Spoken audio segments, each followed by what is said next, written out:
പിണറായി വിജയന് മാത്രം എന്താണ് ഈ ഒരു ഹൈപ്പർ ആയിട്ടുള്ള പദവി സ്ഥാനം? വിജയനോടൊന്നും ചോദിക്കാൻ പാടില്ല. വിജയനോട് ചില ചോദ്യങ്ങൾ മാത്രമേ പറയുള്ളൂ. വിജയൻ എല്ലാരെയും വിരട്ടാനുള്ള അധികാരമുള്ള ഒരാളാണ്.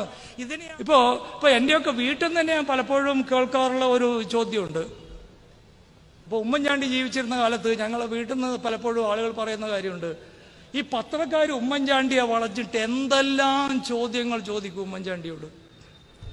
വളരെ സില്ലിയാണെന്ന് തോന്നുന്ന, ഒരു കാരണവശാലും ഉമ്മൻചാണ്ടിയെ പോലെ ആൾ ചോദിക്കേണ്ടതില്ലാത്ത സർവ്വ ചോദ്യങ്ങളും ചോദിക്കും. ഈ ചോദ്യങ്ങൾക്കൊക്കെ ആ മനുഷ്യൻ മറുപടി പറഞ്ഞിട്ട് ഒരു നാട്യവുമില്ലാതെ കടന്നു പോകും. പക്ഷേ പിണറായി വിജയനോട് എത്ര ചോദ്യങ്ങൾ ചോദിക്കും എന്ന കാര്യത്തിൽ കേരളത്തിലെ മാധ്യമങ്ങൾ പുലർത്തുന്ന ഒരു സെൽഫ് സെൻസർഷിപ്പ് ഉണ്ട്. എന്തിനാണ് അങ്ങനെ? ആരാണ് ഈ പിണറായി വിജയൻ? പിണറായി വിജയന് മാത്രം എന്താണ് ഈ ഒരു ഹൈപ്പർ ആയിട്ടുള്ള പദവി എന്നുള്ള ചോദ്യമില്ല.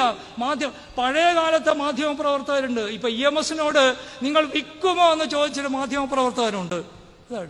അതാണ് മാധ്യമ പ്രവർത്തനത്തിന്റെ അതാണ് ജനാധിപത്യപരമായ ഊറ്റം എന്നാണ് ഞാൻ അതിനെ കാണുക. അങ്ങനെ ചോദിക്കുക തന്നെ വേണം.